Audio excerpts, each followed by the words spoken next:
So here we have the Nissan Juke Techno Automatic on a 17 plate. I'm going to start off by showing you around the outside of the car, and then we'll hop in and run through some controls on the inside. But from the outside you can see it's a 5-door car with alloy wheels and tinted windows. Let's start off inside the boot and then work our way around the rest of the car from there. So you'll notice as we approach the boot there are no reversing sensors. That's because this car's got a 360 parking camera, which I'll show you when we're inside the car. We have a 60/40 split folding rear seat, plenty of boot space, which can then be increased by lifting and, if you wish to, removing this tray section. Okay, so we're just going to work our way back round to the front of the car and then we'll hop in and run through some controls on the inside. But now that we've done a full circle of it, you can see it's in lovely condition the whole way round. Just briefly before we climb in, I think it's well worth seeing the interior from this exterior point of view. You get full leather seats, as you can see. There's plenty to run through on the dashboard, so let's hop in and we'll do that now. Okay, so now that we're inside the car, we're going to start with the dials. On the left-hand side, we have the rev counter, and on the right-hand side, the speedometer. In the middle, you can see the total miles on this car are 8,538. At the bottom of that section, it shows what gear this car is currently in. As it's an automatic, it will show that we're in P for park. If we back out to the steering wheel, on the left-hand side, we have stereo controls and the ability to answer and end phone calls. That is, of course, once you pair up your phone. And on the right-hand side, we have cruise control with speed limiter. Over in the centre is the touchscreen radio. So this is where you'll pair your phone, amongst other things. Simply follow the instructions on screen from here. When it comes to radio, you'll see this car's got FM, AM and DAB all available to us.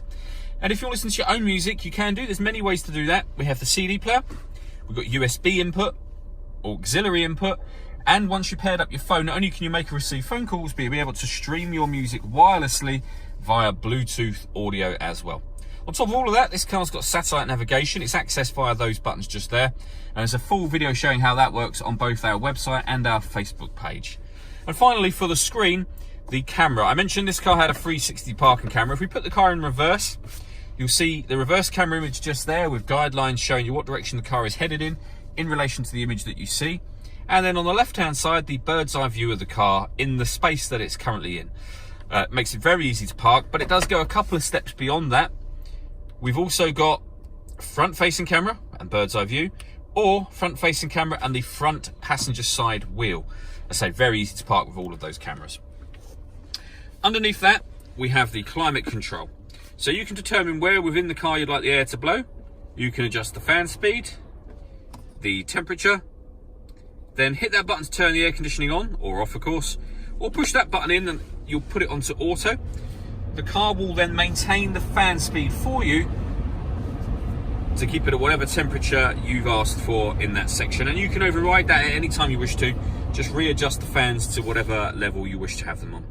This screen also doubles up as the driver mode screen. So if you press where it says D mode, you'll see the options are now all changed. We can put the car in normal, sport or eco. Whatever you put it in, it's essentially changing the engine, the gearbox, the steering and the climate control. So in sport mode, for example, the steering will become firmer, so it feels a little bit sportier. The gearbox will rev higher. In normal, it'll be like everyday driving, and eco will be the exact opposite of that. So the engine and gearbox are in eco, the steering will be in normal. And it shows you each setting and exactly what it's doing with them. Underneath that, we have the USB and auxiliary inputs just there that I mentioned before. We do also have a 12-volt charging socket over on the left. We have the fully automatic gearbox. And then underneath the central armrest, which are folded up out the way, we have driver and passenger heated seats. All that leaves me to say is thank you for taking the time to watch this video. If you'd like to come and see the car in person and have a test drive, please feel free to call any of our MJA sites. We'd love to hear from you soon.